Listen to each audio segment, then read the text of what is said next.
firepower is normally meaningless and sometimes used by people who don't really understand.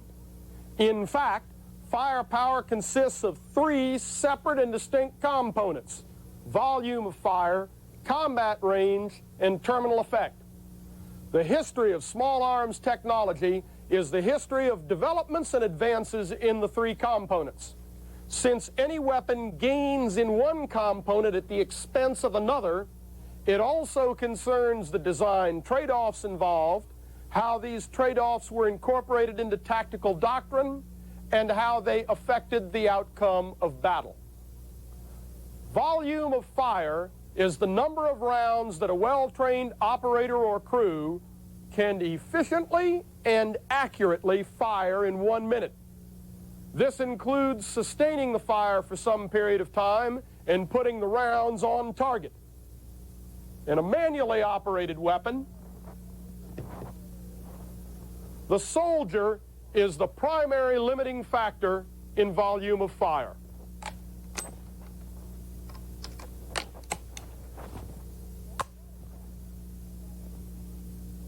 Automatic weapons are not so easy.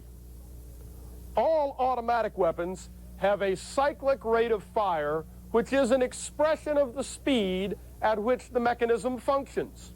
No automatic weapon, with one exception, can sustain a volume of fire the same as its cyclic rate, primarily because the heat of firing cannot be dissipated at the same rate that it builds up.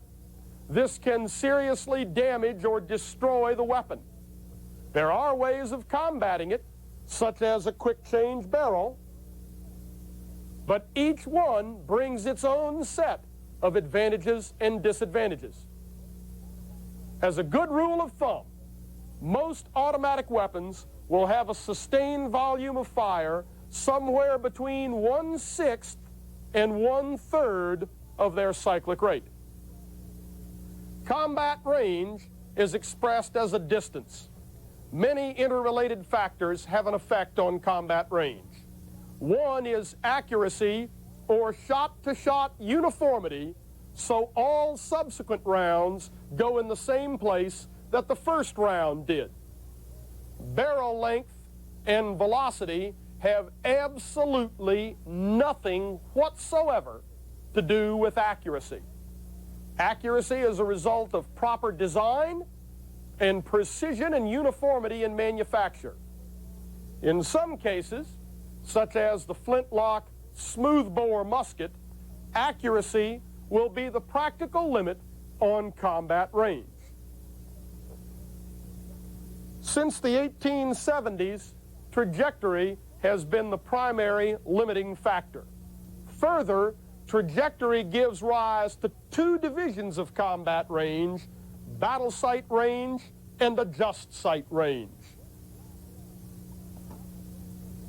This black line represents the line of sight from shooter to target.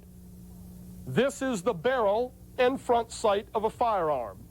If the barrel were held perfectly horizontal, the path of the bullet would define a curve much like this blue curve. However, rifles are made such that the barrel is always pointing upward in relation to the line of sight.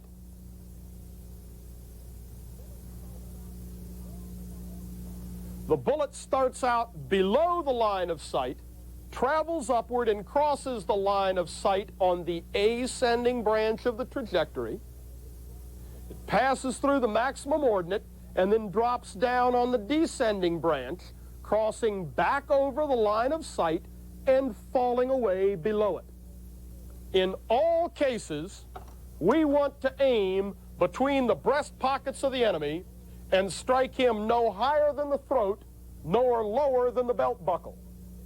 That sight setting, or angle of the barrel pointing upwards, such that the maximum ordinate is never higher above the line of sight than the difference between the breast pockets and the throat, nor the descending branch no further below the line of sight than the distance from between the breast pockets to the belt buckle, is the battle sight. And this point is the battle sight range. Within this range, the shooter need not estimate the range to the target nor adjust his sights.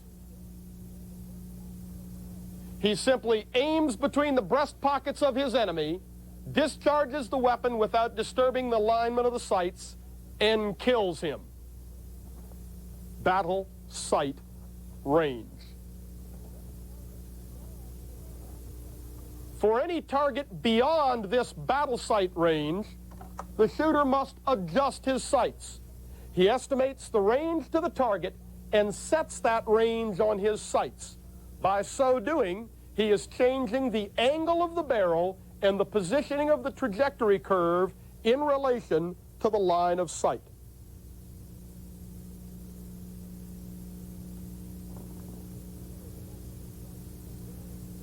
If the shooter adjusts the sights for well beyond where his target actually is, the maximum ordinate may be so high above the line of sight that the bullet will go over the target at a closer range. Conversely, if the adjustment is well short of the actual range to the target,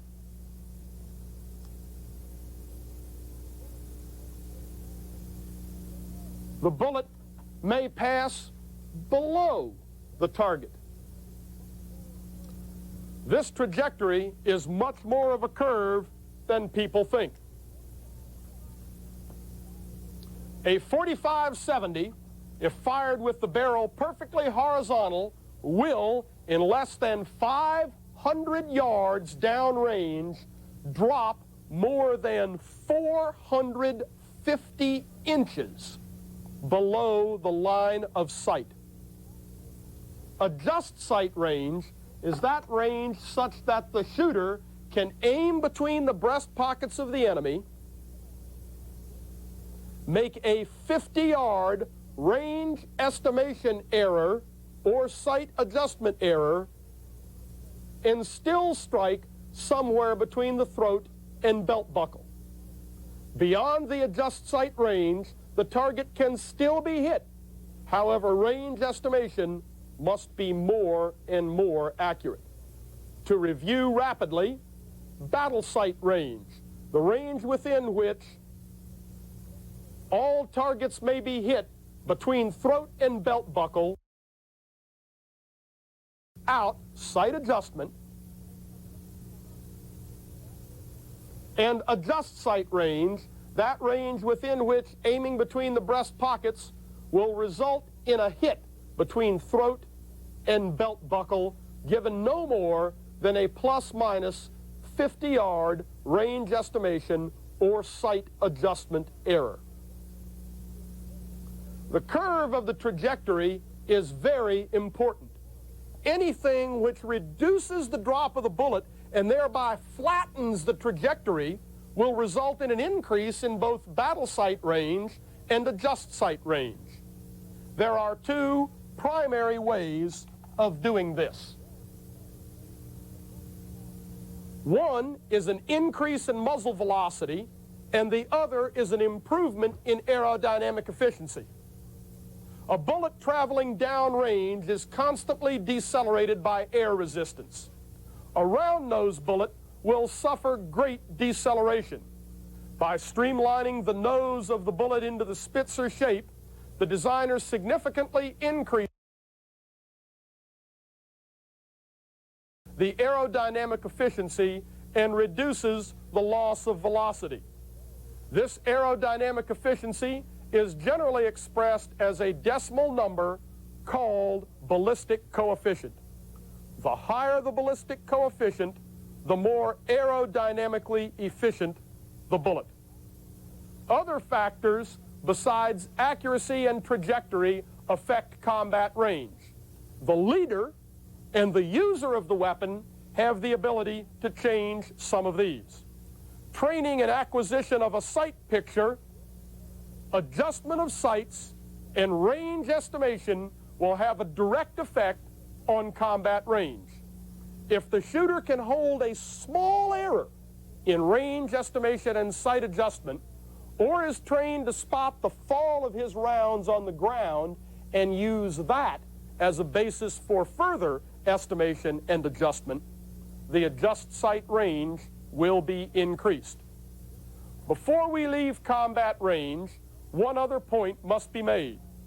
It is not uncommon to find sights graduated to 2,000 yards for weapons which have a 400 or 500 yard adjust sight range. The numerical graduations on the rear sight are no indicator whatsoever of either battle sight or adjust sight range. About the only exception to this is the British Army in the period 1905 to 1914. They were amongst the finest military marksmen and could use their weapons out to the limit of possible sight adjustments. The most important of the three components of firepower is terminal effect. Terminal effect concerns the destruction of a target given a hit on that target. This will be covered in greater detail in another tape. I urge you to keep the components of firepower constantly in mind. They are necessary for tracing the development of small arms. Further, every weapon cartridge combination has a unique blend of the three components of firepower. This blend gives it certain advantages and disadvantages in relation to any other weapon.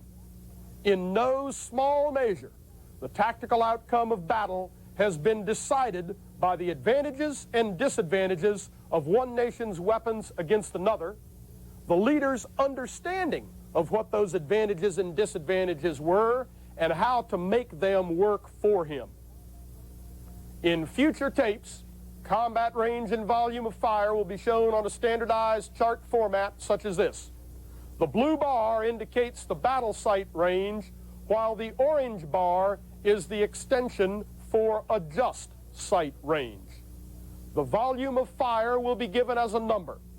In all cases, these are based upon a test and analysis of the weapons involved, tempered with the best historical evidence available.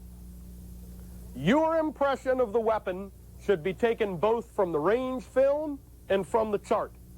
The two must be used together in order to evaluate the weapon. The combat range volume of fire chart has been reduced to a tabular format. A copy will be issued you with the playing of this tape. Lastly, we are not putting on a uniform show. All uniforms will be the standard BDU, and appropriate safety gear will be used. In most cases, the ammunition will be laid out beside the shooter. This is not a warping of history. Contemporary shooters were issued the proper accoutrements such that the ammunition would be readily available. A good example is the cartridge box of the American Revolution through War Between the States era. These large leather boxes were slung across the shoulder on belts.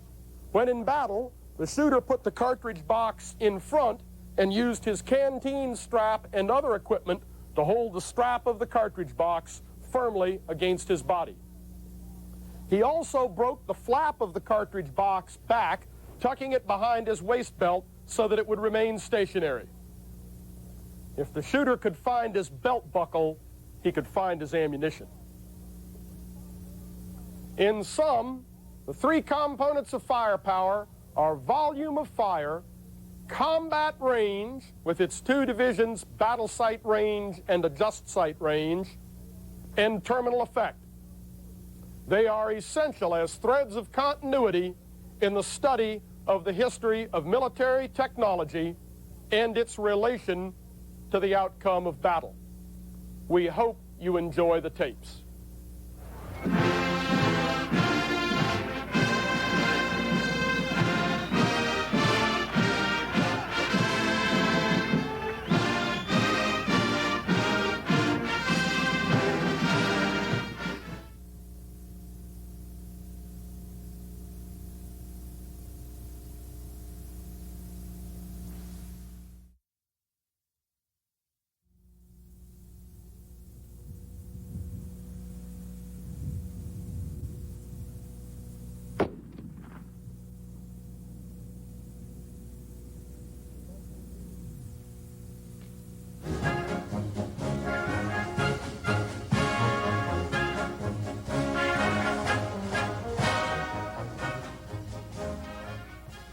You've just seen a 1-gallon water-filled can shot with an M16 and an M14.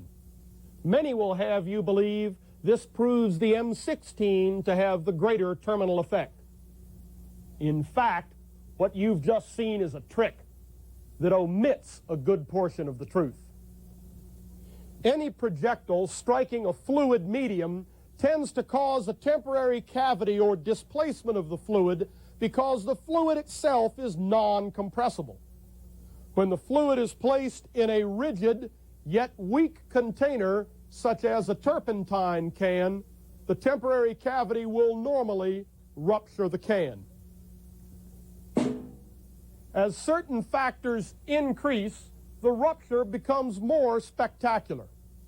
The higher on this chart you go, the greater the effect on the water-filled can. The M16 salesman would have you believe that the only factor is velocity, especially when a threshold of 3,000 feet per second is passed. There is a second major factor: cross-sectional area. You have seen a .30 caliber or 7.62 millimeter bullet at 2750 feet per second and a .224 diameter bullet or 5.56 millimeter at 3120 feet per second. Let's try a .45 caliber bullet at 1300 feet per second.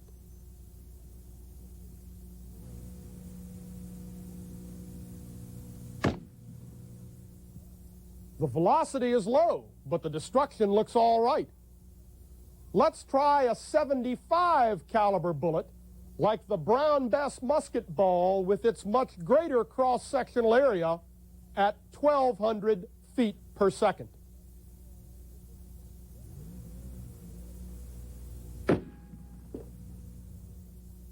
That's more spectacular. As cross-sectional area increases, so will the effect on the water-filled can. But the velocity is nowhere near the magic numbers that the M16 salesman says are necessary. What happens if you increase both the cross-sectional area and the velocity? In that case, both curves are displaced upwards on the chart. Here is a can shot by the same bullet as used in the 7.62 NATO, but fired at 3120 feet per second, the same velocity as the M16.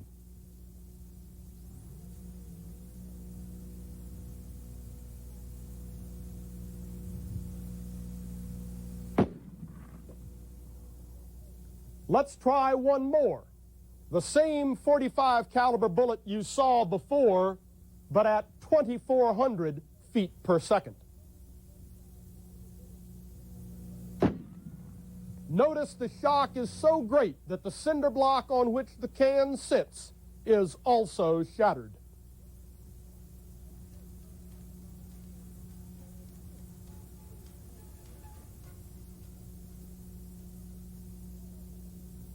One other thing doesn't show when the M16 salesman shoots his can.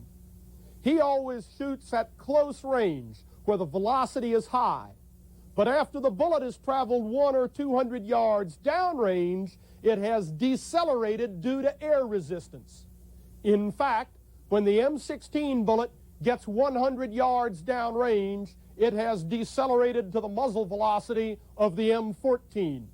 By 220 yards, the M16 bullet, with its much poorer ballistic coefficient, has decelerated to the point where the M14 bullet is actually traveling faster. We shot a can for you at 330 yards. If you'll look closely, you'll see the bullet hit the leftmost can and water will dribble out the front. With small .22 caliber bullets, the decrease in velocity is important and frequently makes their terminal effect of little consequence. Here are the remains of the cans laid out to duplicate the curves on the chart. This can was hit with a .22 caliber or 5.56 millimeter bullet at 3120 feet per second. Here is .30 caliber or 7.62 millimeter at 2750 feet per second. .45 caliber at 1300 feet per second. And a 330-yard shot showing decreased effect as velocity decays over range. Showing the increased effect of greater cross-sectional area, a 75 caliber bullet at 1200 feet per second. Remember, the curves are displaced upwards as both velocity and cross-sectional area are increased. Here is a .30 caliber or 7.62 millimeter at 3120 feet per second. And .45 caliber at 2400 feet per second. Half the can from this last shot was unrecoverable.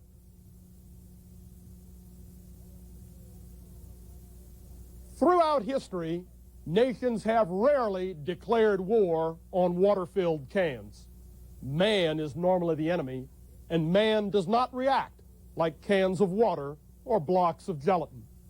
His bone structure is hard and offers varying degrees of resistance to the bullet. The organs in the body vary in density and engorgement of blood and also present varying degrees of resistance. It is the different resistance characteristics plus the natural precession of the bullet that causes bullets to tumble. This tumbling can happen to any bullet, to include the M14, and increases damage in the target.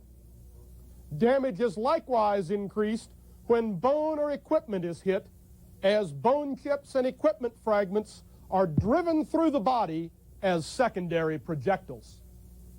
The cans do, however, illustrate a historical point. The last 200 years has seen a great improvement in volume of fire and combat range. There has been no parallel increase in terminal effect. The surgeons and coroners of today frequently write about the tertiary shattering of bone that radiates from the impact point when struck with a high-velocity, close-range hit with 5.56 millimeter or .22 caliber, or a tumbling hit from 7.62 millimeter or .30 caliber. This is exactly the same effect as the surgeons of yesterday wrote about in the war between the states with the .58 caliber mini ball, or in the American Revolution with the round ball. Today, if hit in an extremity, you are relatively lucky, for a surgeon can transplant marrow, pin the bone, put you in traction, and save your arm or leg. In the war between the states, for example, that medical knowledge and skill simply wasn't there. When bone in a limb was hit, that limb was normally amputated. Surgeons' kits resembled a cross between medieval instruments of torture and a carpenter's toolbox. Aid stations resembled butcher shops. We bemoan the 600,000 plus dead of the war between the states, while forgetting the 500,000 more who lost one or more limbs through amputation. You should also remember that anesthesia was in its infancy before the war between the states, and sometimes during it, the patient was awake while the cutting was done. The only painkillers during recovery after the amputation were alcohol, heroin, and opium. We could delve deeper into terminal effect and its science of forensic ballistics. However, you should gain the knowledge that the water-filled can is a trick that omits a lot of truth and warps historical understanding. Though weapons used throughout history may seem crude or outdated today, they normally had more than adequate terminal effect.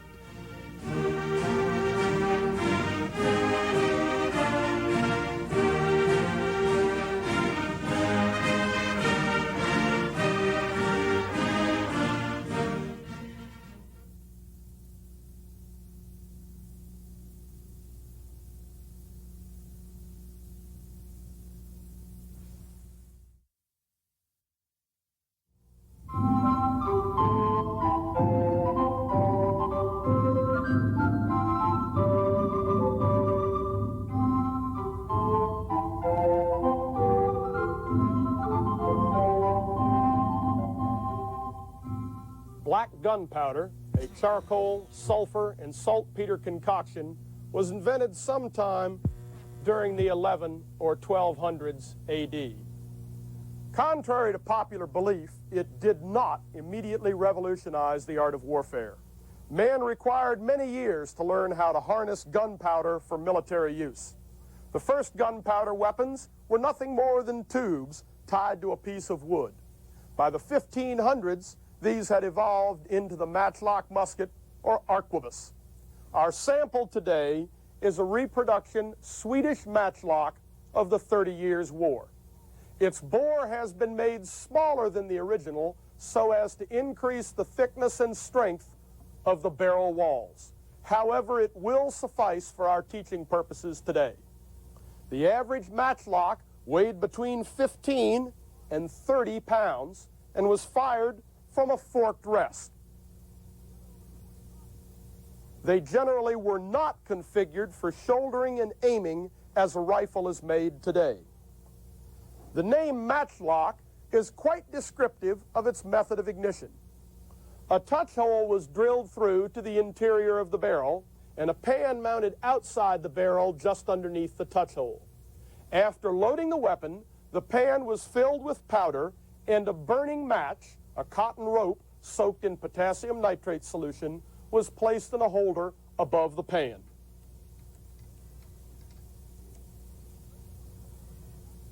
When the trigger was pulled, it acted as a lever, forcing the match into the pan.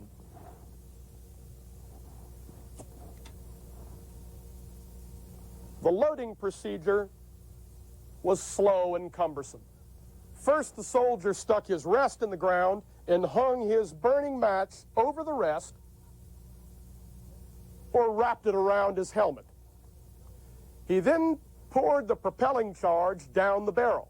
In the early 1500s, this powder was simply scooped up by hand from a bag of loose powder carried on the belt.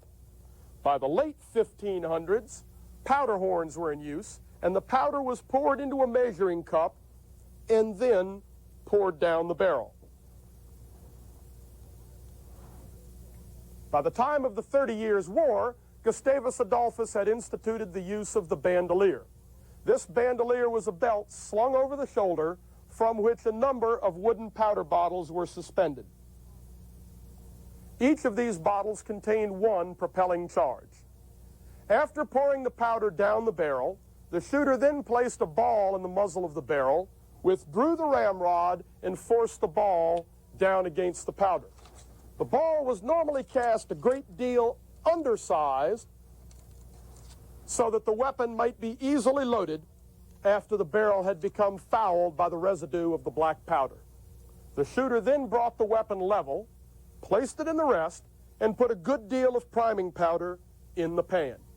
Prudent shooters would then close some sort of cover over the top of the pan, place the match back in its holder, and were prepared to fire.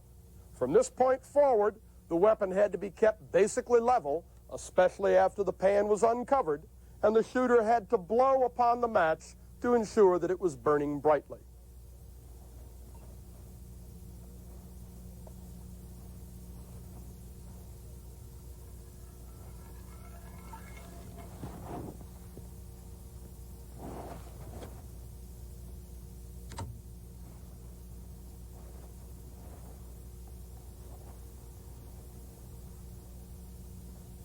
The weapon had many weaknesses. Thanks to the gap between barrel and ball, it was hopelessly inaccurate. Matchlock musketeers, if left unsupported, could be rapidly overrun. Consequently, they had to be used in conjunction with pikemen. It was the pikeman who provided the close-in defense and the time for the matchlock musketeer to load and use his weapon. The resulting formations of pikemen were often slow and ponderous, like the Spanish tercio, but the musketeer had to stay within the formation of pikemen if he was to survive. During the 30 Years' War, Gustavus Adolphus instituted many improvements in the matchlock. He standardized bore sizes, though this is not standardized as we know it today. He simply designated a range of bore sizes and then had a large number of well-undersized balls cast for them.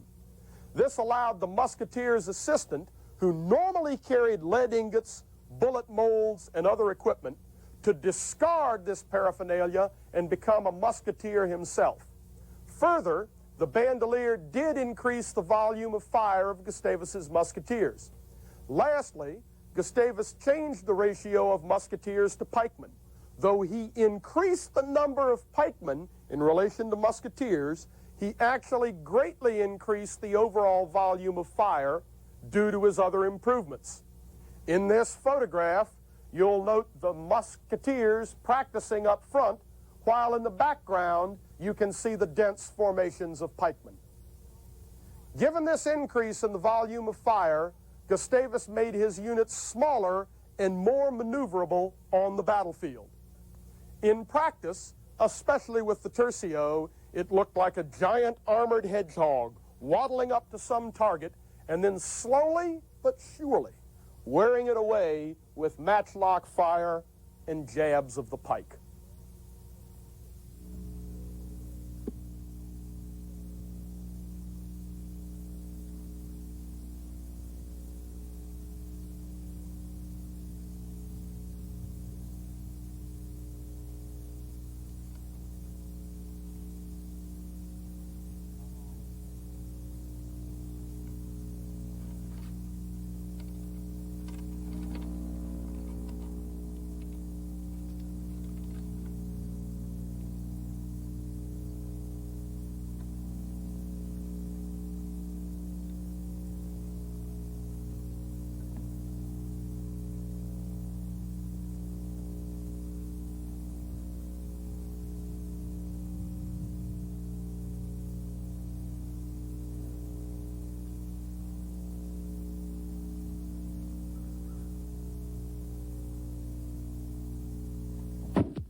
You are probably asking how this weapon ever came into use.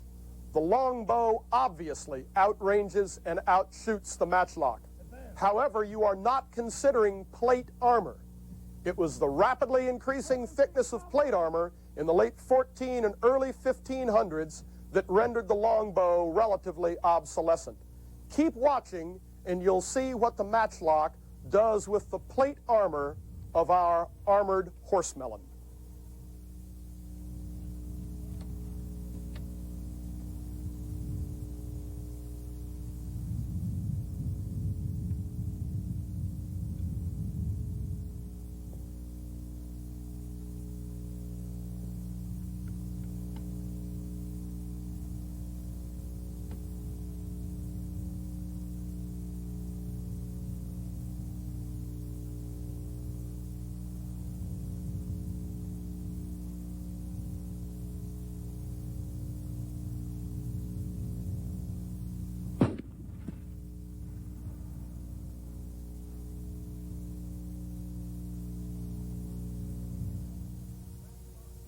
Yes, the matchlock certainly had weaknesses when compared to the longbow. You can see that both the volume of fire and the combat range of the matchlock is considerably less than that of the longbow. In fact, its volume of fire is perhaps very generous, as shown on that chart. However, you should keep in mind that no long training period whatsoever was required for the matchlock.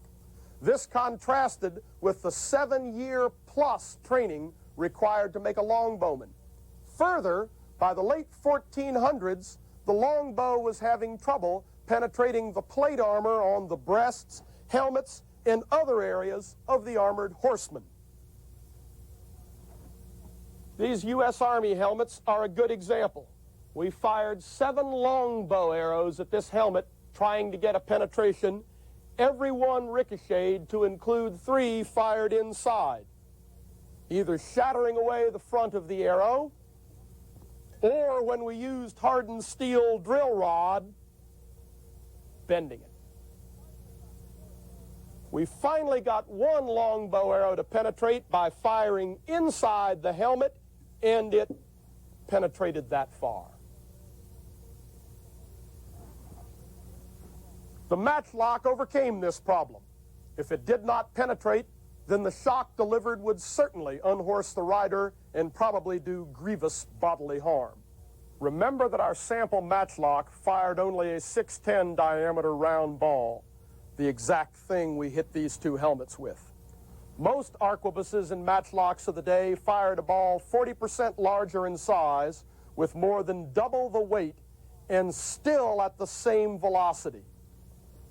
Exactly what we hit this helmet with.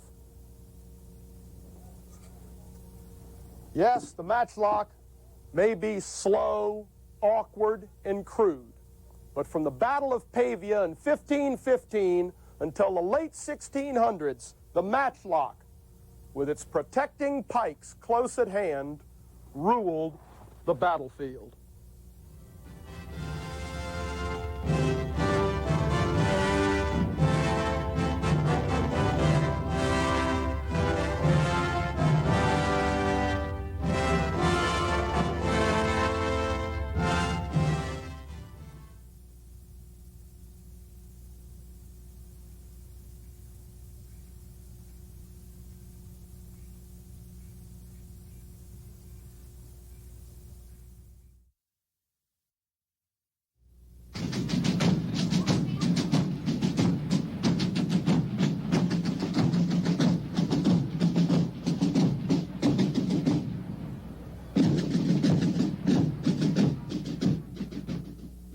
Throughout the 1600s, many attempts were made to improve upon the ignition of the matchlock.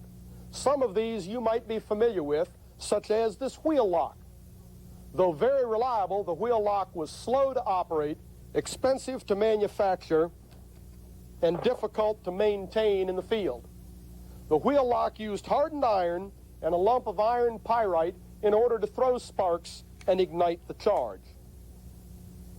This idea carried forward using hardened iron and a piece of flint and resulted in another weapon, the snaphance.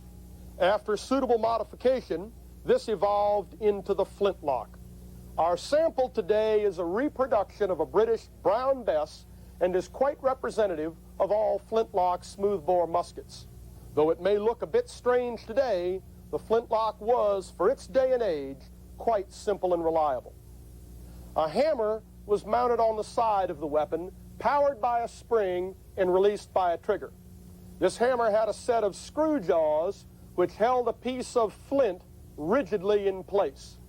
At a point under the hammer's arc of travel, a touch hole was drilled to the interior of the barrel. Underneath this touch hole, a pan was mounted on the side of the weapon in which priming powder could be placed. On the forward edge of this pan, another spring-powered part, the frizzen, was mounted on a hinge. This frizzen served double duty. When the weapon was cocked, it covered the pan, keeping the priming powder in place.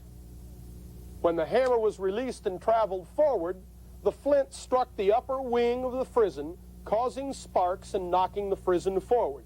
These sparks then fell into the pan, igniting the priming powder. As manufacturing and metallurgical skill increased, the weapons were made stronger. The shoulder-fired weapon decreased in weight to the point where a man could hold and fire it without use of the fork rest.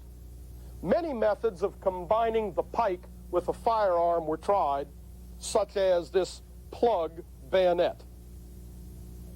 For obvious reasons, the plug bayonet was not entirely satisfactory. Within a few short years, however, this had evolved into the socket bayonet, wherein a sleeve slipped over and locked onto the outside of the muzzle of the weapon. These developments all came together in the flintlock smoothbore musket, which was in general issue by the early 1700s. The flintlock smoothbore was loaded from a paper cartridge. This is not a cartridge as you understand it today, but simply a paper envelope containing a pre-measured amount of powder and a leaden ball. The soldier drew the paper cartridge from his ammunition pouch and tore the cartridge in half by biting on the ball and wrenching the remainder of the paper away. He then poured a small amount of powder into the priming pan, closed the frizzen, and dropped the butt on the ground. The remainder of the powder was poured down the barrel and the paper discarded. He then took the leaden ball from his teeth and dropped it down the barrel, discarding any paper which remained.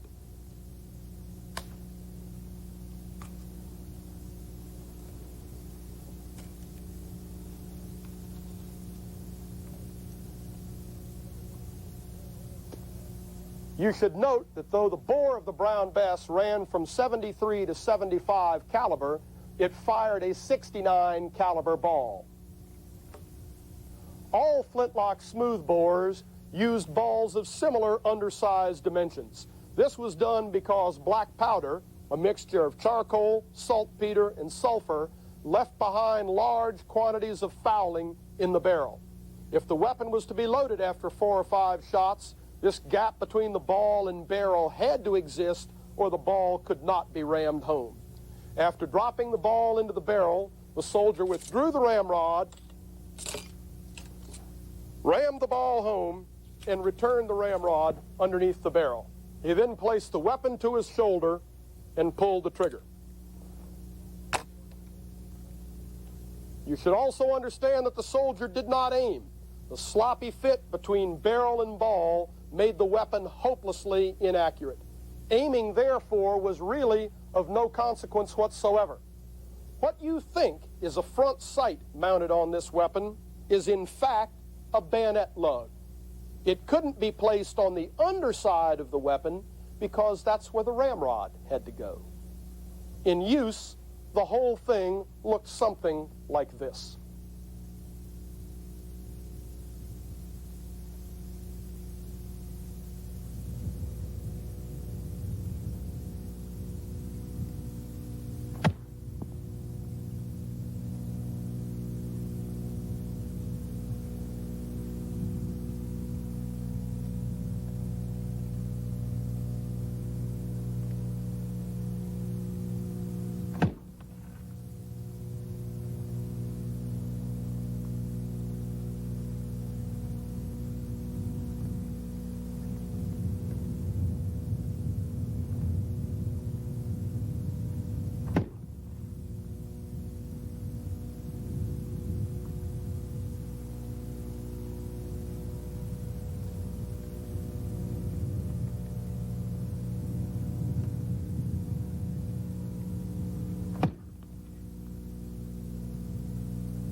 Our shooter has fired 5 shots in roughly 1 minute and 12 seconds. You can see how much fouling has been left behind on the weapon and on his hands with such relatively little firing. His target represented a formation of men. The inaccuracy of the weapon is readily obvious. The 5 hits from 7 shots total are circled in red. On our chart, however, the Brown Bess looks quite good. You will note that it has roughly the same range as the matchlock, and yet its volume of fire is easily triple that of the matchlock. Further, the chart does not tell the whole story. With the bayonet affixed to this weapon, there was no longer a need for the pike. Now every man could be issued a musket, and every man could fire. The changes wrought by the emphasis on gunfire were immense. Gone were the tercios of the Spanish and the brigades of the Swedish. Instead, the line formation was instituted. Depending upon the nation involved, this varied from 2 to 5 ranks deep and generally employed volley fire by platoon or by rank. Though the line formation does allow every man to fire his weapon, it is unwieldy. This created a need for drill. The musket's rate of fire depended upon its mechanical manipulation by the soldier. This created still more need for drill. You should also remember that the weapon had to be fired from a standing position, and that most of the time the soldier was working on loading the musket, not on firing it. Since he was 60 yards or less from the enemy, the volleys that came crashing into his ranks killed or wounded many of those about him. The only way to keep the soldier efficiently at his task of loading and firing the musket was to emphasize discipline and drill above all other soldierly qualities. The smoothbore musket in line formation evolved into what we call linear warfare. It was carried to its height by Frederick the Great. In addition to instituting a rigidity in drill and discipline which no other army could match, Frederick also introduced the iron ramrod. Unlike the normal wooden ramrod of the day, the iron ramrod could be plied vigorously, regardless of how fouled the barrel became. In Frederick's army, rates of fire frequently reached 5 rounds per minute, and his battalions took on the nickname of walking batteries. A good example of the effect of this volume of fire is the Battle of Minden in 1759. In this battle, the Prussians, with their Hanoverian and British allies, literally blew the French cavalry off the field with a storm of lead. Cavalry never again formed up on the main line of battle. Despite this emphasis on fire, one cannot ignore the bayonet. Even 5 rounds a minute could not always prevent enemy infantry or cavalry from reaching your position. But the bayonet could stop the horses of the cavalry. And when the enemy was demoralized by the untiring fury of the crashing volleys, he could frequently be pushed from the field by the judicious application of the bayonet. Though it may look crude today, the flintlock smoothbore musket was a vast improvement over anything that had gone before. When complemented with the organization, the drill, the tactics, the drill, the discipline, and the incessant, mind-numbing drill of linear warfare, the flintlock smoothbore and the bayonet were extremely effective weapons.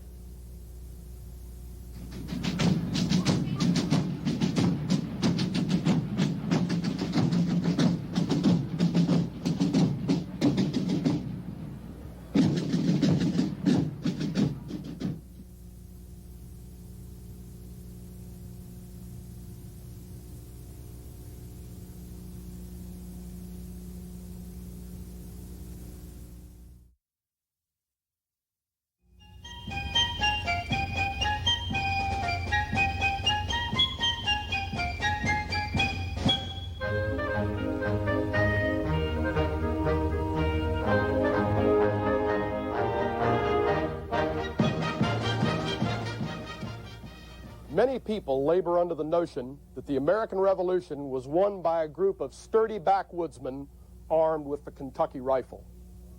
In fact, nothing could be further from the truth.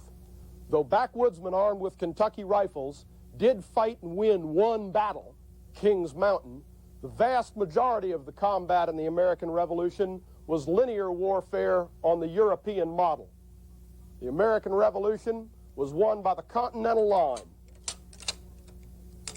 using the smoothbore musket and the bayonet. I would like to cover this point from the technical end only. To put it simply, the rifle was not technically ready for general combat use. It was, of course, far more accurate than the smoothbore musket, and this accuracy translated into an increase in combat range. But the price paid for this increase was a drastic decrease in volume of fire, plus 1 or 2 other disadvantages. A smooth bore is exactly what the name implies. The bore is smooth, much like the interior of an ordinary pipe. But in a rifle, spiral grooves are cut in the bore. It looks something like this. What appears as high spots in the barrel are lands, and the distance from the land on one side to the land on the other side is called the bore diameter. The low areas are the grooves, and the distance from the bottom of the groove on one side to the bottom of the groove on the other side is called groove diameter. The rifle gains its accuracy because the projectile spins in flight. In order to gain this spin, the bullet has to be groove diameter so that the lands can engrave corresponding notches on the side of the bullet and thereby induce this spin as the bullet travels down the barrel. But if you have a muzzle loader, how do you load the bullet from muzzle down to breech? In the Kentucky rifle, the problem was solved by taking a ball very near to bore diameter and wrapping it in a lubricated cloth patch. Because the cloth patch was relatively easy to cut, this patch had the notches engraved on it at the muzzle when it was loaded, and this patch then acted as a sabot when the weapon was fired. These weapons were made on the frontier by individual rifle makers. The ramrods were of wood, partly due to ease of manufacture and partly to avoid wearing away the rifling and the soft barrel steels in use at the time. The wooden ramrod, though it has great compressive strength, cannot take much bending or shear force. Care had to be taken in loading so as not to break the ramrod. In order to reduce the resistance to loading to the lowest level possible, the patches were normally very heavily lubricated with tallow or grease or some other similar substance. This lubrication, which might contaminate the powder if left in contact for a long time, plus other obvious problems with the patch, made the paper cartridge of the musket impractical. Therefore, the shooter normally had to carry patches, ball, and powder as separate components and load them individually into the muzzle of the weapon. In order to load, the shooter poured powder from his powder horn into a measuring cup. He then poured this powder down the barrel,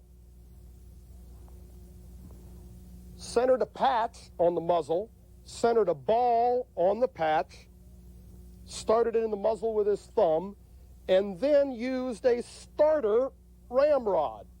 The use of this starter ramrod is essential, for the resistance to cutting those notches is far greater than the strength of man's grip on this ramrod. So the starter ramrod to start the ball and then get it farther down the barrel so as to act as a guide for the wooden ramrod. Now pull out the wooden ramrod and with short strokes so as not to twist the ramrod, seat it down on the powder and then return the ramrod underneath the barrel. Some shooters did use a loading block. This loading block was nothing more than a piece of wood with holes drilled in it and patch ball combinations seated into those holes. This did speed up the loading a little bit. Not that it helped you get it down the muzzle, but it helped the shooter keep all of the various components together. You should remember that all of these things needed to load the Kentucky rifle were either carried on thongs around the shooter's neck or had to be carried in pouches slung across his shoulder. Once the ball was seated on the powder, the shooter could now prime the weapon. Because the bore of the Kentucky rifle was normally very small, the touch hole, pan, frizzen, and hammer were also correspondingly small. So small, in fact, that the large granulations of powder for the main propellant charge were too large to be used in the pan. Therefore, the shooter had to carry a second powder horn with a fine granulation of powder for priming the pan. After closing the frizzen, the shooter was now ready to fire. We will show you this reproduction Kentucky rifle in action against a flintlock smoothbore. For ease of viewing, all of these loading components for the Kentucky rifle will be on a stand right beside the shooter. The musket firer would have only one large pouch with a number of paper cartridges in this pouch, and the pouch would be rigidly held to his body, normally in front with the flap tucked back underneath his waist belt. In fact, a musket shooter could find his cartridges in that pouch just as easily as our demonstration shooter will find them on the stand beside him. The Brown Bess's target will be 50 yards downrange, but will not be shown.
The accuracy of the Kentucky rifle is quite obvious, but all is still not bliss.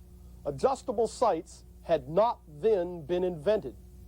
Therefore, at the longer ranges, the shooter had to compensate by aiming off the target, the so-called Kentucky windage. In the scene you just watched, I basically aimed dead between the breast pockets of my targets at 80 yards. But at 185 yards, I was aiming level with the top of the head of the target and slightly to the left, and still hit just a bit low right. The ball ricocheted off the ground into the torso and knocked the target down. This would correspond to striking a standing infantryman somewhere in his left thigh. However, Kentucky windage is a relatively nebulous thing and varies greatly from rifle to rifle. The only way it can be learned is through constant firing at a variety of targets. It is something that von Steuben, for example, could not necessarily teach through repetitive drill. If the sights had been adjustable, there would still be no real advance. Most Kentucky rifles varied from 40 to 50 caliber. In the case of this reproduction, I was firing a .445 diameter ball. It weighs 129 grains and exits the muzzle at a bit less than 1,600 feet per second. For a black powder weapon, this is close to the maximum possible velocity. Even then, this Kentucky rifle is only slightly more powerful than a pistol of today chambered for the 9mm Luger cartridge. Because this round leaden ball has a terrible ballistic coefficient, what velocity and energy it did have rapidly decayed due to air resistance. At 185 yards, the weapon has roughly the energy and effect of a 9mm pistol at 130 yards. On the chart, we see the combat range is increased. I have called this battle sight range, but remember, anything beyond 80 or 90 yards requires aim-off or Kentucky windage. The trade-off for range is its greatly reduced volume of fire, and 1.5 rounds per minute is probably generous. In the scene you just watched, it took 52 seconds per round. Lastly, the Kentucky rifle mounted no bayonet. When the enemy closed, as he certainly would because of the low rate of fire, there was no choice but to fight with clubbed rifles and knives. When Kentucky riflemen attempted to stand and fight, they almost invariably were swept from the field. They were effective and made a contribution only when the leader understood the weapon's strengths and advantages and weaknesses and wove this into his organization and battle plan. An example of this is the Battle of Cowpens, where Daniel Morgan arranged his defending troops in 3 general defensive belts, with the Kentucky riflemen being in front near where the houses are today. His instructions to them were to fire 2 rounds only and then retire along a predetermined path to a sheltered area in the rear. The riflemen did considerable damage to Tarleton's forces, who, when they closed on the riflemen's position, found themselves confronted with 2 defensive belts of the Continental Line, the last being near the hedge. I think my statement at the beginning has perhaps become overly obvious. The Kentucky rifle was not technically ready for general combat use. The American Revolution was won by the Continental Line, armed with the flintlock musket and the bayonet.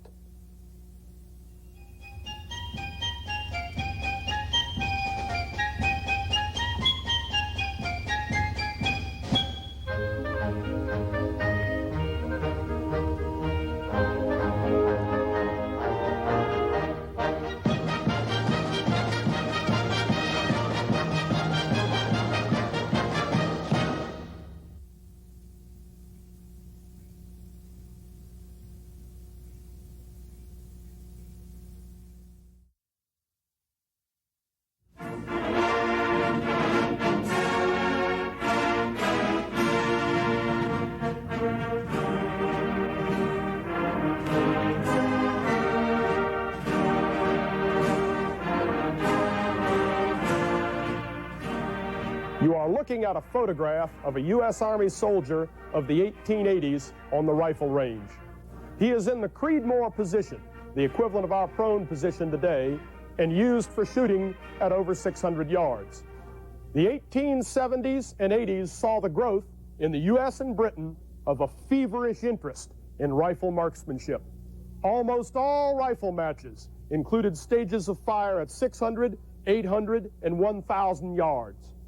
High scores would indicate that all rounds at 1,000 yards had fallen into a bullseye 3 feet in diameter. By the 1880s, the scoring rings were consistently being shrunk, and high scores indicated still higher standards of marksmanship. Long-range rifle fire was not a trick and was put to use in the American West. The most famous incident of long-range shooting occurred in June 1874 at the Battle of Adobe Walls in the Texas Panhandle. In this battle, 24 buffalo hunters had been trapped in a cluster of adobe buildings by a war party of Indians. In the lull after 2 unsuccessful attacks, a group of Indians were seen sitting on their ponies on a bluff. A buffalo hunter by the name of Billy Dixon took his .50-90 Sharps rifle, adjusted his sights, and fired a shot, toppling one of the Indians from his horse. That shot ended the Battle of Adobe Walls. The distance from Dixon's position to the Indian was later surveyed and found to be 1,538 yards. It may have been a lucky shot, but it was certainly a shot that could only have been made with the proper rifle used by the proper individual. This was the Sharps long-range Buffalo rifle. While some Westerners wanted compatibility of ammunition between their rifle and their revolver and were willing to sacrifice range to get it, there was a large number of Westerners and Eastern target shooters who wanted long-range effectiveness.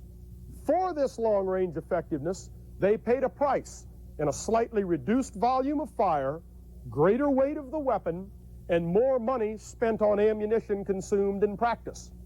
The practice was required because muzzle velocities were still low. Combat ranges were about 160 yards battle sight and 400 adjust sight. Beyond this, range estimation became more and more critical. At ranges of 1,000 yards, for example, range estimation had to be very tight, and normally the shooter had to re-zero his rifle for that range. With the 45 and 50 caliber bullets involved, this re-zeroing could be done by watching the impact of the bullet. A shooter could put 1 or 2 rounds in the dirt in front of a buffalo herd, readjust his sights, and then begin dropping buffalo. It is against this background that a series of developments took place in the 1880s and 90s. The first development was smokeless powder. This was nothing more than the harnessing of nitroglycerin and nitrocellulose in a solid form. Though black powder and smokeless powder may look the same, they are vastly different. Smokeless powder had far more energy per unit weight and per volume than did black powder. Further, by controlling the composition and the size of the granules of the powder, its burning rate could be controlled and therefore tailored to any application at hand. This development meant that muzzle velocities far in excess of those attained with black powder were now possible. But if the large bore cartridges were used, then the recoil from large bullets being launched at high velocities would be far beyond what the average man could withstand. Consequently, the introduction of smokeless powder caused an immediate reduction in bore sizes from the 45 caliber range down to the 30 caliber range. As the bores became smaller and velocities higher, the naked lead bullet could not withstand the heat and pressure of launch. This brought about new bullets where the lead did not touch the bore. 2 Swiss, Schmidt and Rubin, came up with the first practical jacketed bullets. A jacketed bullet is just as you see here, a gilding metal envelope surrounding a lead core. The lead gives the bullet weight and density, while the jacket gives strength and keeps the lead from touching the bore. The same 2 individuals, along with numerous others, were working on new systems of storing cartridges within the weapon. The French, after the adoption of smokeless powder, had simply necked down their old black powder cartridge case to 8mm Lebel and put it in a weapon that was only a slight improvement from their basic Chassepot and Gras designs. Their rifle even included a tubular magazine. Schmidt and Rubin, along with a number of others, such as Mannlicher of Austria and Mauser of Germany, wanted to store the cartridges one on top of the other so that the nose of the bullet of one cartridge would not be pressing against the primer of the next cartridge. To this end, Schmidt and Rubin made the sides of the cartridge case parallel so that they would stack neatly and eliminated the rim on the cartridge. The rim of the cartridge was normally what the extractor worked upon, so they turned an extractor groove in the base of the cartridge. The rimless cartridge was born, and the box magazine, where cartridges are stacked one on top of the other, was now practical. Mannlicher decided that if a box magazine could be had, then it no longer be loaded with individual cartridges. He created the Mannlicher clip loading system, or what we now call the N-block clip. In this system, the weapon itself had the magazine follower and follower spring. The en-bloc clip, holding anywhere from 3 to 6 cartridges, was pressed into the weapon from the top and retained in it. The en-bloc clip held the cartridges and provided the feed lips, while the rifle provided the follower and follower spring. After firing the last shot, the Mannlicher clip simply dropped out the bottom of the rifle, the soldier inserted a new clip of rounds from above, and was ready to fire.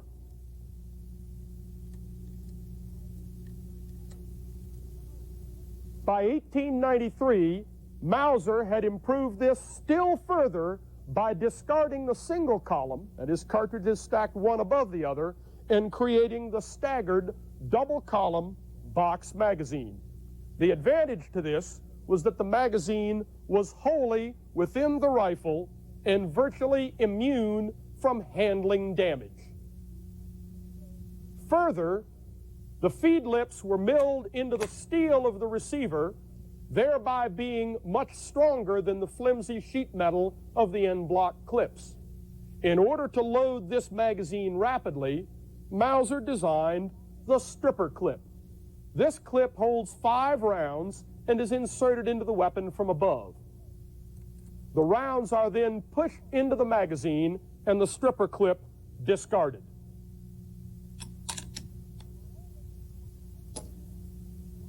While all this development was going on, one should remember that cartridge cases were constantly being made stronger.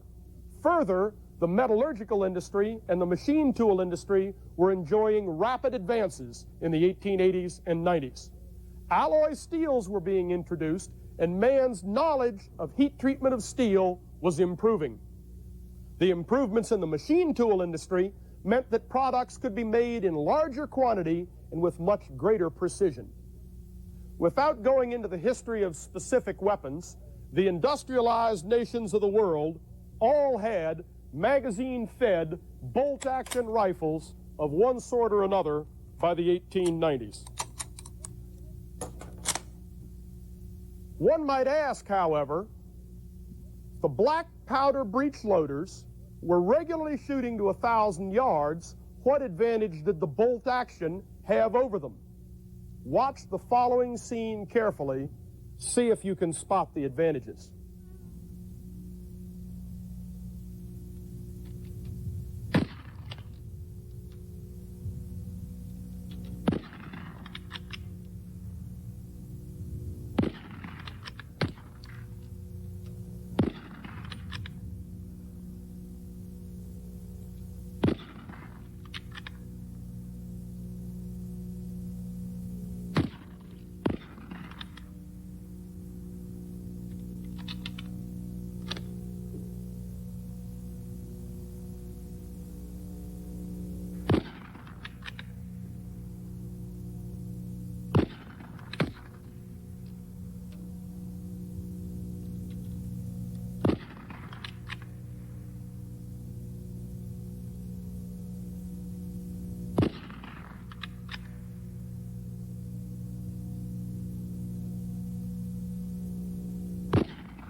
The sharp-eyed among you will have picked out 2 things. The first was the charger loading of the bolt-action magazine rifle.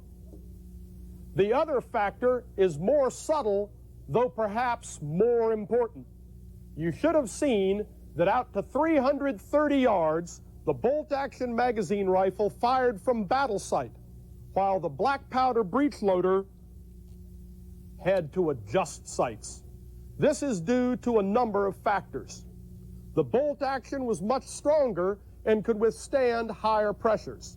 This, coupled with smokeless powder, jacketed bullets, and stronger cartridge cases, meant much higher muzzle velocities. On the chart, this difference becomes obvious. The volume of fire with the bolt-action magazine rifle is roughly double that of the single-shot black powder breech loader, while its battle sight and adjust sight range is greatly improved. Initially, this was roughly double the breech loader. By the turn of the century, man became better educated as to aerodynamics, and the bullets changed from the heavy round nose that you see on the left to the lighter, higher velocity Spitzer bullets, which were also much more aerodynamically efficient. This resulted in the total difference, a rough tripling of battle sight and adjust sight range. This is an extremely important point, and I'd like to illustrate this with two other methods. This next chart shows the drop of 4 different bullet cartridge combinations. The first curve is a .45 caliber bullet at black powder velocities. Notice how much flatter the curve is when the same bullet is fired at the smokeless powder velocities of the 1890s and 1900s. The first curve, by the way, is the 45-70 rifle. The third curve is a round nose 30 caliber bullet, which is aerodynamically inefficient, but fired at smokeless powder velocities. The fourth curve is a bullet of the same weight at the same velocity, but using a Spitzer boat tail, a very aerodynamically efficient bullet. By the way, this fourth curve is the curve for the M14 rifle and M60 machine gun. Let's put these curves to practical use. I have here a series of targets. One set of targets was fired with a 45-70, the second with a 30-06. They duplicate the first and fourth curves you just saw. Both rifles are equipped with telescopic sights, and both rifles were fired from a shooter's bench rest, as you see here. The purpose of the bench rest and the telescopic sight is to eliminate as much human error as possible so as to better illustrate the trajectories of the weapons involved. Both rifles were zeroed so as to take maximum advantage of their battle sight ranges. From that point, each rifle was fired at 100 yards and at 330 yards, aiming, in all cases, between the breast pockets of the enemy. You can see that both rifles did well at 100 yards. But at 330 yards, the 30-06 was still at battle sight, while the bullets from the 45-70 had fallen dramatically. This illustrates the point. The more highly curved the trajectory, the more critical range estimation becomes. What did all this mean? It meant that the shooter, for an equal amount of training, could be more deadly at longer ranges in a combat situation. At 350 yards or less, he simply fired battle sight at the highest rate that he could manipulate his weapon. Lastly, the volume of fire was now getting high enough to the point where men no longer need stand shoulder to shoulder. They could be spread out in skirmish line and still generate sufficient volume of fire to stop any sort of mass charge. All of this happened well within the career length of an officer of the day. It frequently occurred that lieutenants who gained their experience with single-shot black powder breech loaders would go off to staff and, after numerous promotions, would come back to command units equipped with weapons beyond anything they had ever dreamed of. A good example of the effect of this on the battlefield is the Boer War. In this war, the British initially attempted to fight with stand-up formations and mass charges. They were quickly slaughtered by the Boers. In the few times when the British did make a night attack or achieved some other advantage, such as their seizure of Spion Kop, the Boers could easily form skirmish line and pour murderous rifle fire into the British from extremely long range. This picture shows the British dead in a trench on Spion Kop after the trench was enfiladed by rifle fire from another hilltop nearly 1,000 yards away. This is the real comparison of the single-shot black powder breech loader with the smokeless powder magazine-fed bolt-action rifle. You will study the ideas of Dupique and de Grande Maison and the ensuing history of World War I. When you do, remember the changes that occurred from 1886 to 1905. You should ask yourself, how fast does man learn when times change? How fast will you learn as times change now?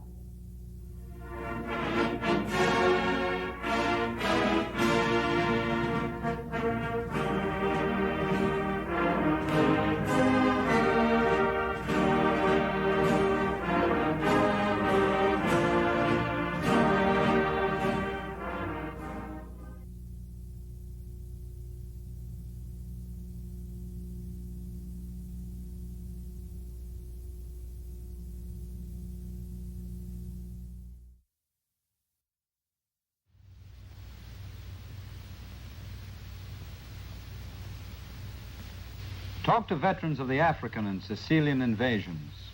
Talk to the paratroopers who led the Allied armies into France. Many of them could tell of instances in which their own weapons were out of service or unavailable, and in order to get themselves out of a tight spot, enemy weapons were found and put to good use. This is a common thing. It has happened many times.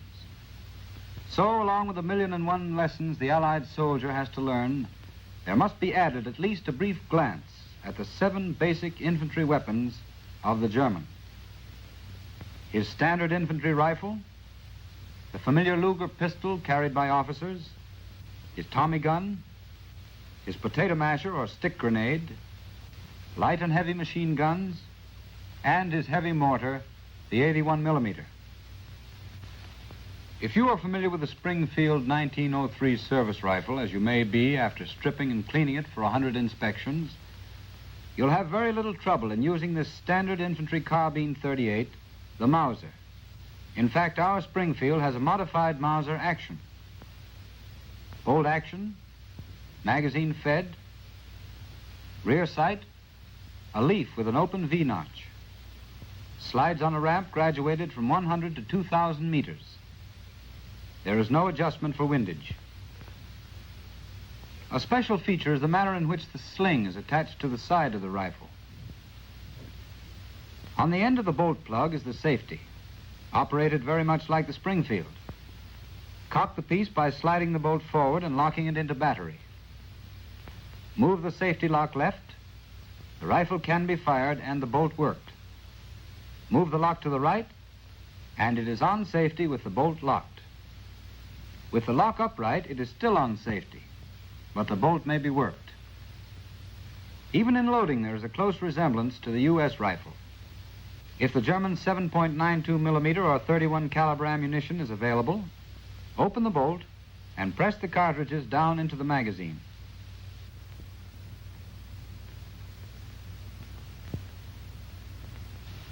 Shove the bolt into battery, safety lock to the left, and you are ready to fire. At ranges up to 1,000 yards, effective and accurate fire can be produced by this light, handy weapon. You may have seen and handled this pistol. It is the familiar Luger, very popular in the last war. It is still used to a large extent, generally by senior NCOs, platoon commanders, and company commanders. Caliber 35 or 9 millimeter, 8 rounds in a magazine. Weight, a little over 2 pounds loaded. Effective shooting can be done up to 25 yards.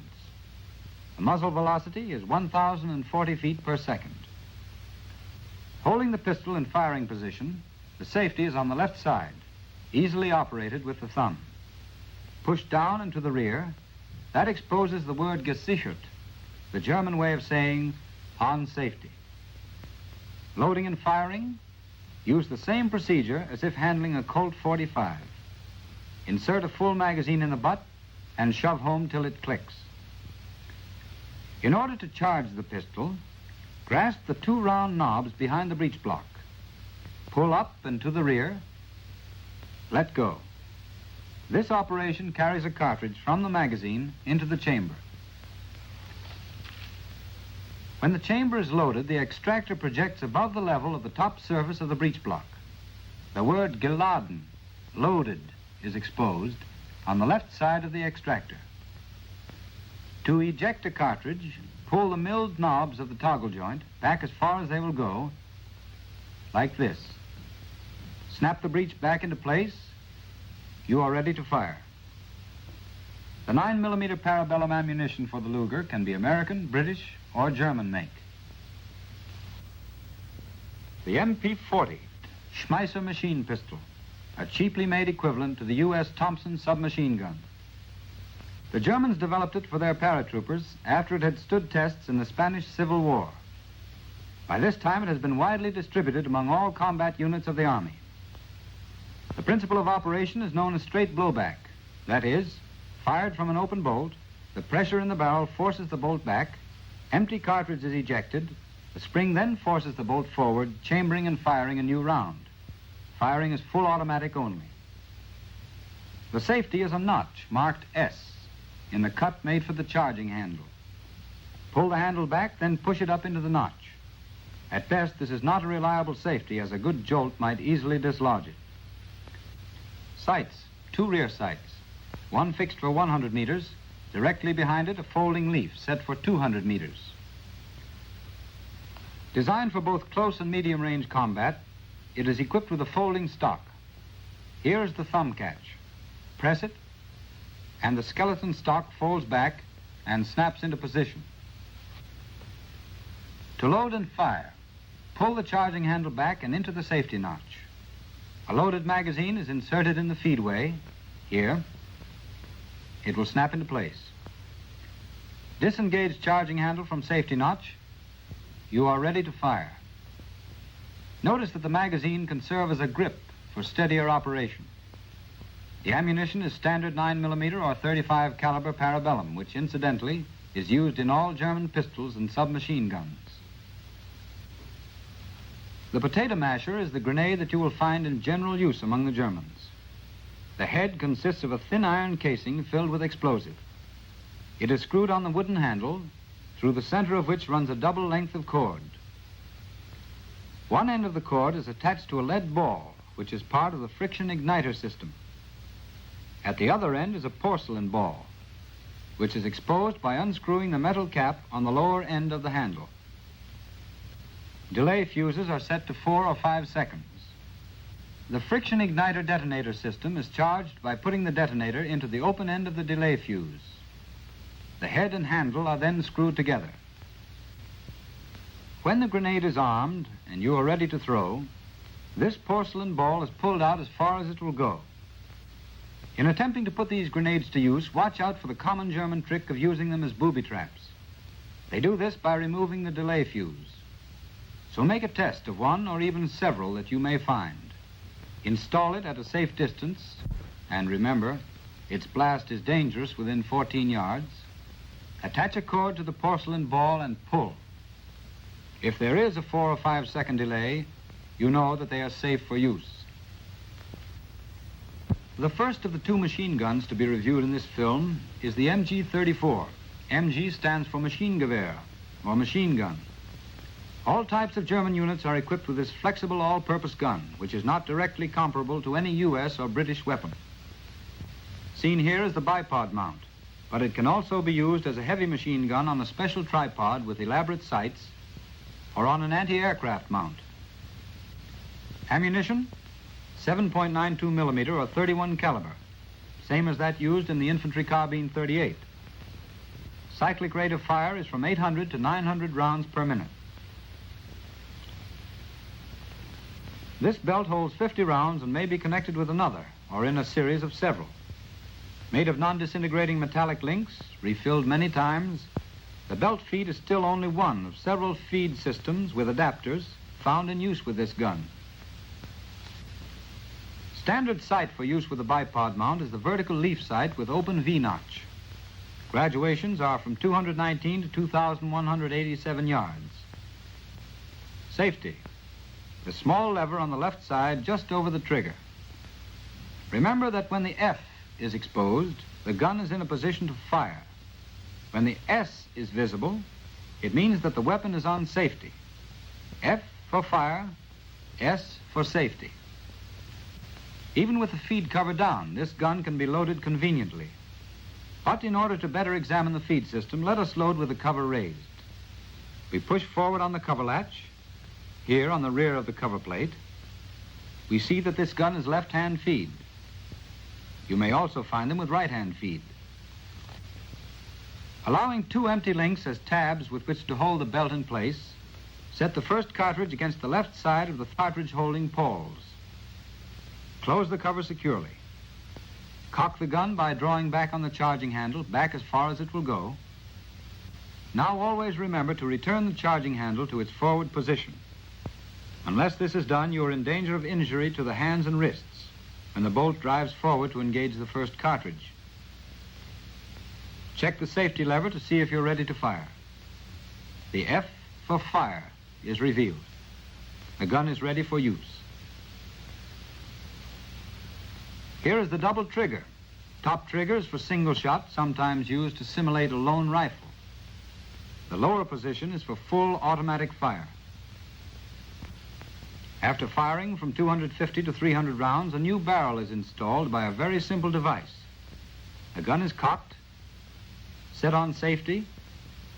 The receiver catch on the left, just below the rear sights, is freed, and the receiver is given a sharp turn counterclockwise. Now the hot barrel will slide out, and a new one can replace it. Though ingenious in design and normally efficient in operation, the German machine guns are not foolproof. They are subject to all the malfunctions usually met with in automatic weapons of any nation. Some experience in overcoming failure to fire or stoppages of various origins, plus a natural curiosity in the mechanical field, should reveal in a short time the most common weaknesses of the German weapons. Over 1,000 rounds per minute. That's a very high cyclic rate of fire. But in this late model machine gun, the 42, the German army have sacrificed a certain amount of accuracy. Intelligence reports have for some time indicated the gradual replacement of the MG-34 by the 42. This has since been confirmed. The later weapon is characterized by the pressed steel jacket. Extensive use of stamped and pressed metal give the receiver and barrel jacket a more rectangular appearance. The sight is different from the 34.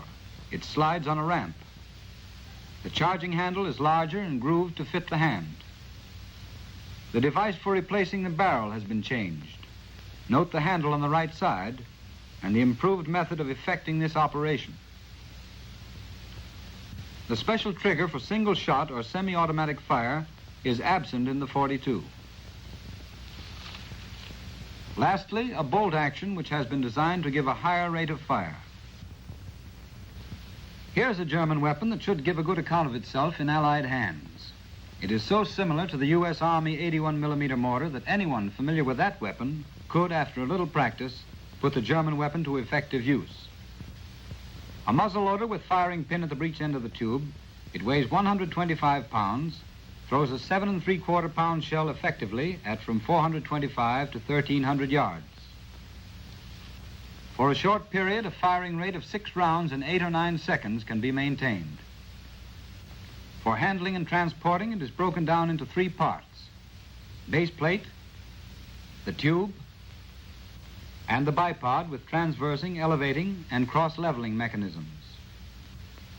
Preparing the mortar for action.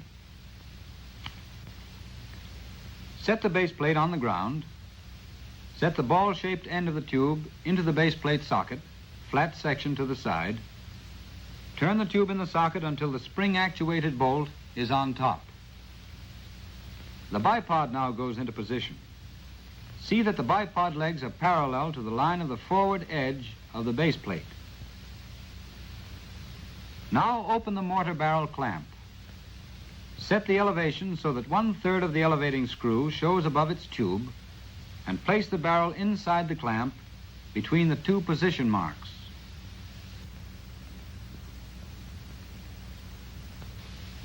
The sight fits on this base. It will generally be a part of captured mortar equipment. Here is the 7 3/4 pound shell, model 34, a conventional type with a percussion fuse. There are 4 charges, giving muzzle velocities of 246, 344, 427, and 499 feet per second. One added precaution should be given. When the shell is dropped into the barrel, all members of the crew should lie flat on the ground. Set in the ball-shaped section of the breech is the safety. When a misfire occurs, press the bolt in and turn in a clockwise direction until the letter S is reached. Loosen the tube clamp, rotate the tube 90 degrees, then tighten the tube clamp. Now gently raise the tube and let the shell slide out into the hand. Instructions for determining the direction of fire, elevation, and making corrections for the 81 millimeter heavy mortar are contained in U.S. Army publications. A few moments spent in studying these instructions might someday repay you 1,000-fold. These weapons have been presented as being the ones most likely to be found and put into operation. Now you will hear some of them actually firing. Hearing the report of these guns will probably give you your first clue to their location in the field. So your part in this film is to look, to listen, and try to remember.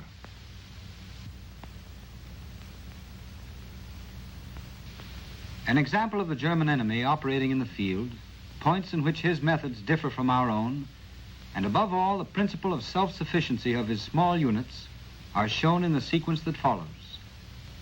This field, surrounded by dense woods, is covered by an Allied light machine gun team whose job it is to delay the advance of a German infantry platoon, one unit of which, called a Gruppe, occupies a point in the distant woods. You will have a close view of the German. Watch for the points that may help you to spot him under combat conditions. Learn some of his tricks. You may be able to put him out of action before he can accomplish them. The Allied position, an improvised, lightly defended outpost. In fact, the top portion of an abandoned armored car. A good field of fire is commanded here, for as you will see, all the cunning and firepower at the command of 10 enemy infantrymen will be required to storm and capture the strong point.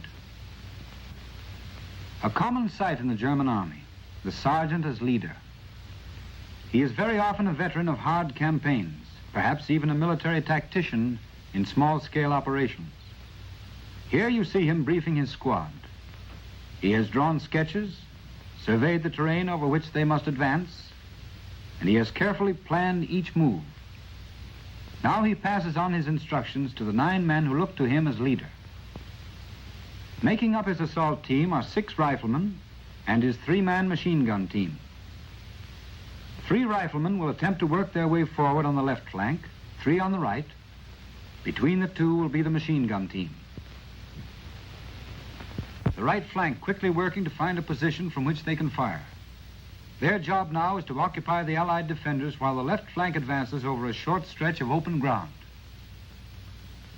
Rapid movement is one of the principles by which the German hopes to overwhelm the opposition. However, in carrying out this principle, he usually employs every bit of concealment that the particular terrain affords. This is the left flank. The NCO will operate with them, leading and giving his example of boldness and concentration on the swift fulfillment of his mission.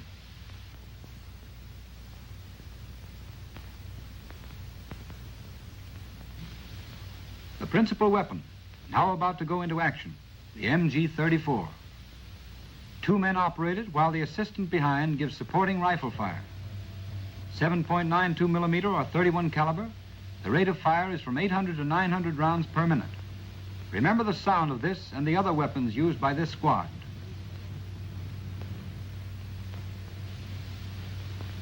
Rechte Fliegel Feuer, right flank fire. Having found concealed positions, the right flank concentrates on giving a steady stream of rifle fire, covering the forward movement of the more exposed left flank. Fire and movement, the principle underlying modern infantry assault. Fire, steady, accurate, and overwhelming. Movement rapid and direct toward the point to be taken.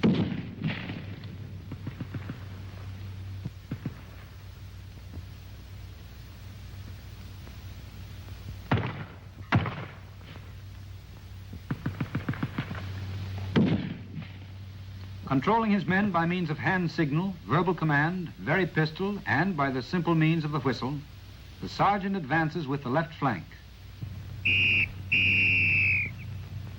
1 blast, right flank advance, 2 blasts, left flank, and 3 for the machine gun team. Behind the tree, the sergeant prepares to fire confusing bursts with the Schmeisser. Here he is merely contributing to the volume of fire, for deadly results with this weapon are limited to a relatively short range. Well forward now, the cycle is repeated. Move under the protection of the opposite flank, take a concealed position, and begin coordinated fire. Responsibility rests with the sergeant to build up the line of fire, choose the right moment to lay down his smoke, and make a final assault.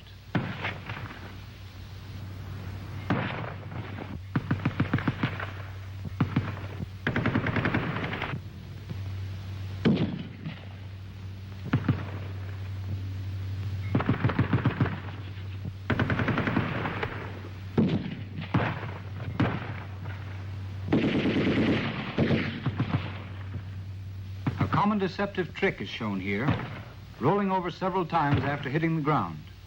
When the terrain seems suitable for this means of deception, watch out for it.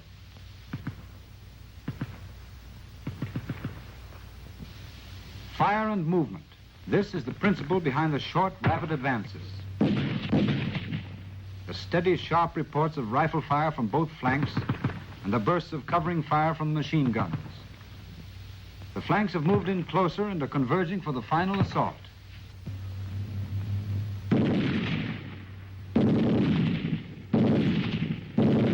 Continuing its support, the machine gun team prepares to take a position in the closing circle of fire under cover of smoke. Your target is here, advancing between the 2 flanks.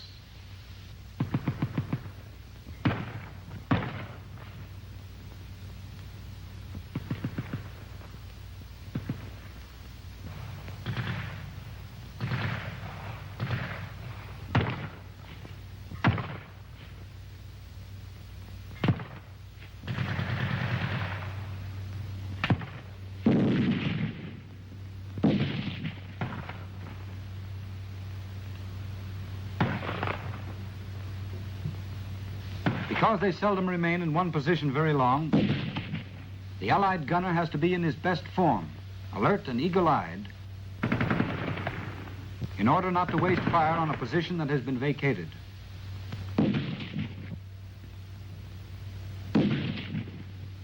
Allied bullets nearly have this man spotted.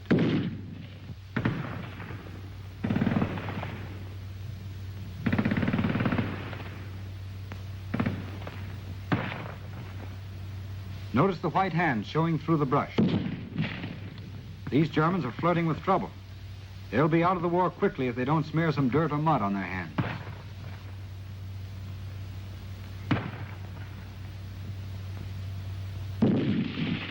Lying between the left flank and the objective is that suspicious clump of bushes. Out comes the potato masher. Being constructed to deliver a maximum blast effect, its explosion will stun rather than cause injury by fragmentation. After tossing one, the usual method is to follow up immediately with the bayonet. Here, a prodding amongst the bushes reveals no occupant.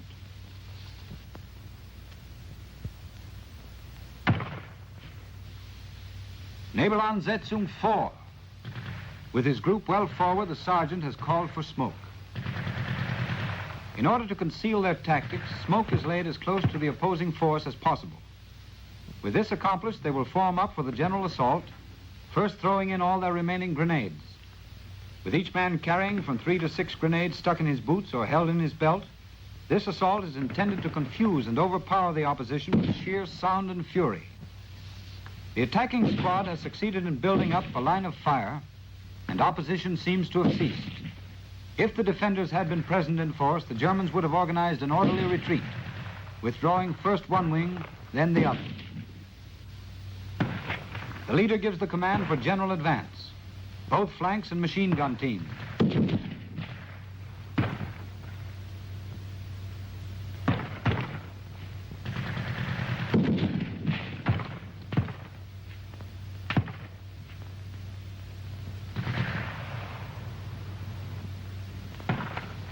grenades open up the charge.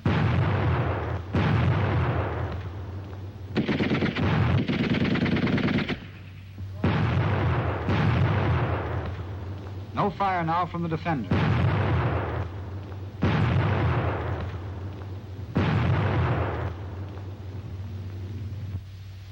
A screen of smoke covering their movement, they rush over the last few yards, closer and closer, every advantage of superiority in firepower and numbers being used.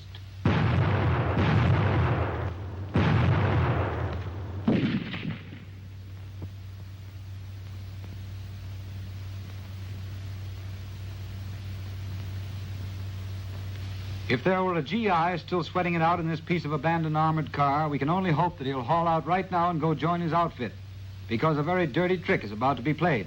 Let's hope to an empty house. Often 6 or 7 of these potato mashers are tied together for a demolition charge.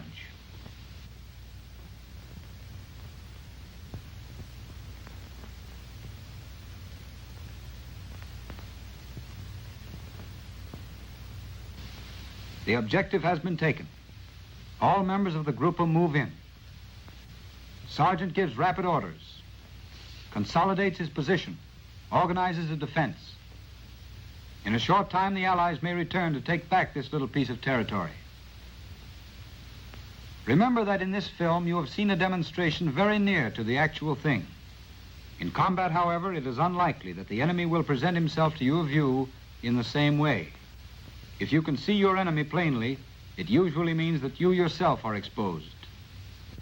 Also, a German soldier at a distance or in a semi-concealed position may not look very different from one of your own comrades. But his tactics differ. His manner of running from cover to cover is different. He has had training which, once studied, can give you a sure means of recognition. He is the barrier between you and the end of the war. Your main problem is to remove that barrier by science, skill, and knowledge.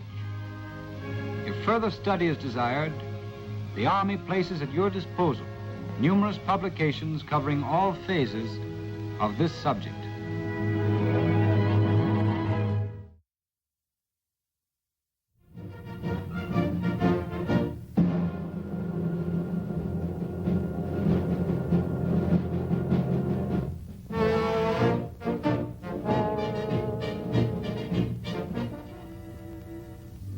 Well, it's just like I was telling you. We were swinging around this hill, mopping up after the first wave.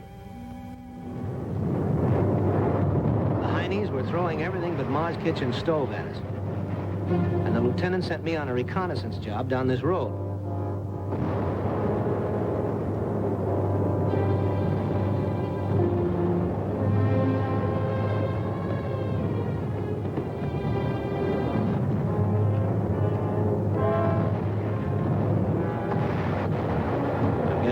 Fine when this Heine comes along. We see each other about the same time and we both hit the dirt fast. I fall with my rifle under me.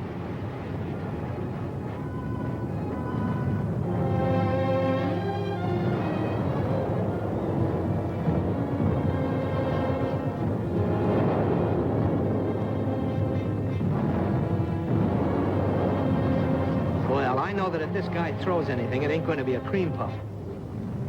And here I am trying to scrape the mud off my rifle. I'm thinking about the skipper and how he'd give me hell for falling on it when all of a sudden...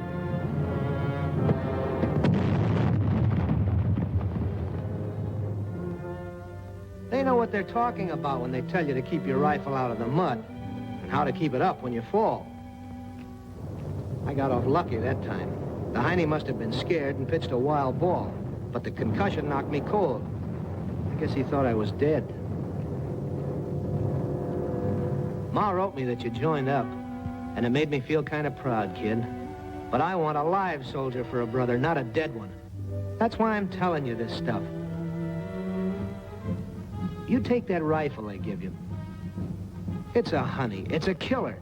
If you use it right and treat it right, you've got the best friend a soldier can have.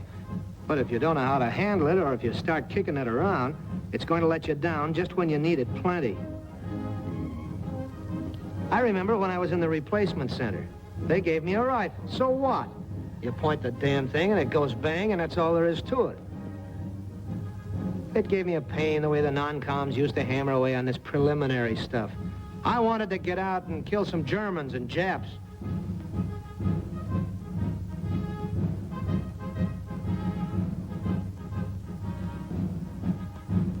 I'll take this blindfold business. I used to think that was kid stuff, like riding a bike with no hands. I found out. We were in rest billets one night, and I was cleaning my rifle after 2 days of pretty tough going. Well, I said to the Sarge, Sarge, I don't like drinking out of a river, but that canteen of mine just won't hold enough water. You'd think that'd have shut him up, but it didn't. No wonder you had a bellyache last night. I wish I could get this damn thing back together.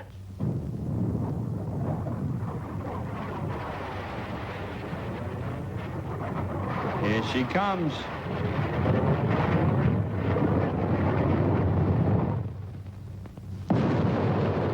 There she went.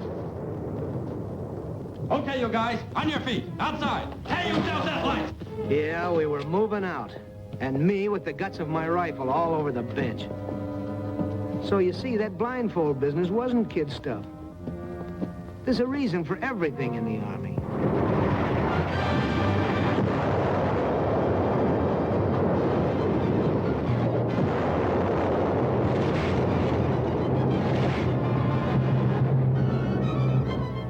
You gotta know how to fall with a rifle.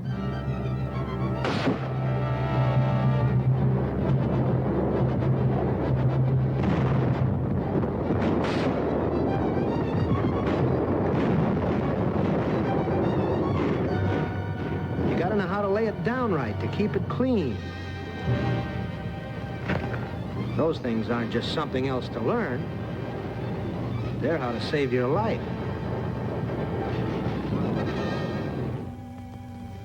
Here, you take Joe, for instance. Joe's a swell guy, field artilleryman. He was telling me one time... Yeah, I was telling him one time. I was telling him what a damn fool I am. I'm Joe, field artillery. And there's our battery. We were sitting pretty and getting ready to go into action. Then this German plane comes along and spots us. Well, all hell breaks loose up and down the front.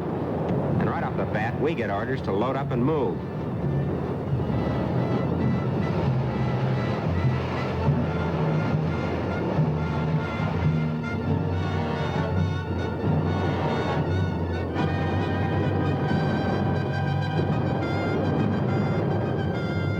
First, I couldn't find my gas mask.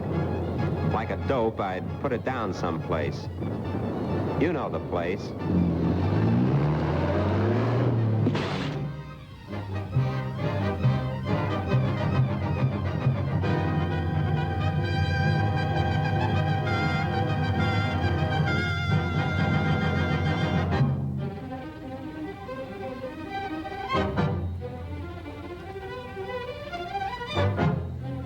Well, there I am, loping along like a locoed buffalo, and wham! I do a Brody.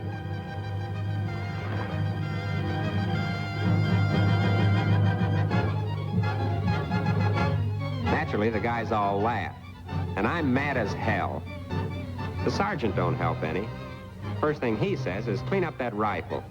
Not, how are you, Joe, or did you hurt yourself?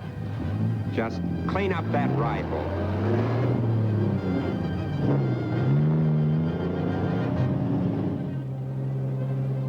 Clean up my rifle, he says. And me with mud running out of my ears. The hell with that.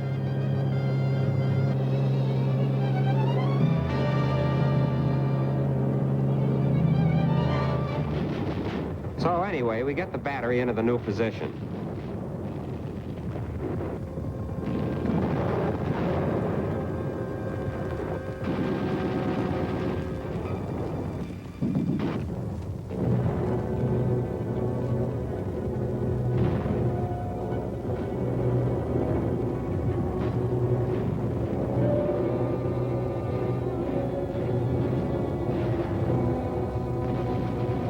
I'm out in a foxhole wishing I was back in Chicago when I hear a noise. 3 heinies out on patrol. There they were, like ducks in a shooting gallery. Somehow they wriggled through the line, but now I had them where I wanted them. Boy, did I have them. 1, 2, 3. That's what I figured. I picked the second one for the next slug, only I never got him. See why? That's a pretty looking mess, isn't it?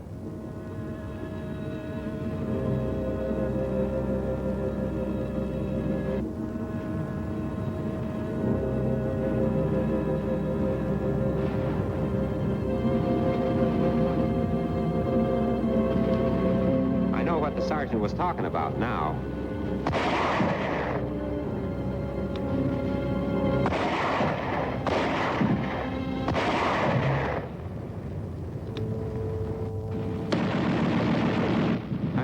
I never would have gotten out of that spot alive if our machine guns hadn't cut the tails off those monkeys. I want you to be smart, kid. Not like Joe and me. If I'd have been half smart, I wouldn't be writing you from here. I'd be up with my outfit where I belong. Here's what happened. The sergeant had rolled me out at 5 o'clock in the morning for guard duty. It's cold and rainy and half dark, and I'm a pretty unhappy guy.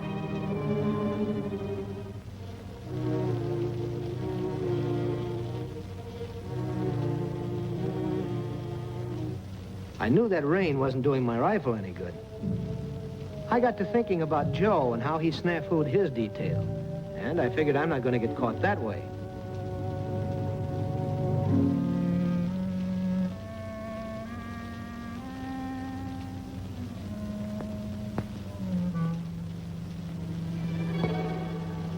So I get out some oil.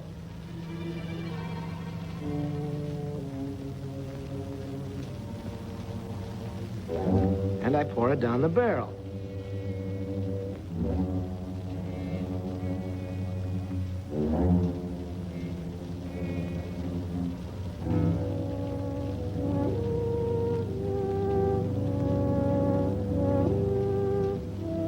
Then I plugged her up to keep the oil inside.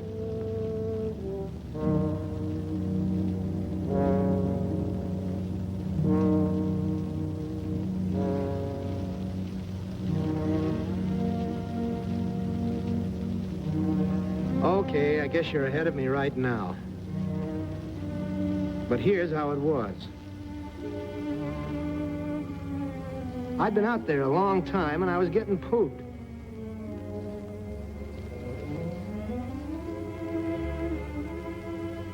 I was beginning to think those guys would never come out to relieve me.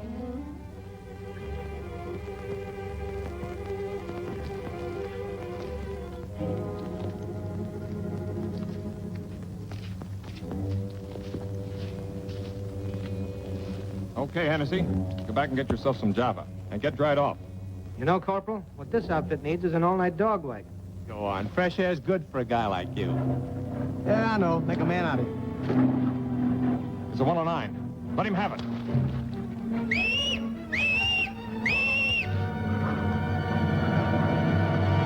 I'd seen one of those Messerschmitts tear hell out of B Company. I drew a bead and tracked him. The plug in my barrel? Hell, I forgot about that. This was the long shot that might pay off. Squeeze the trigger like they told you. Slow. Don't jerk. That's it.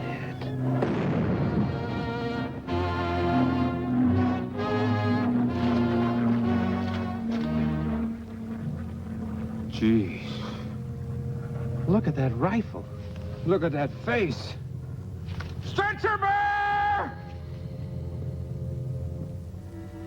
Well, kid, I guess you're not so proud of your big brother now. I guess you think I'm pretty much of a dope. Okay, so I'm a dope. The point is, let's not have two of them in the family. It's so simple, kid, that I want to holler it at you. Just keep your rifle clean and use it right. If you do, you've got a great chance. But if you don't, I don't know what I'm going to look like. They don't take the bandages off till tomorrow. But we got to keep one guy in this family that the gals will go for. So long, kid. Good luck. Keep your rifle clean.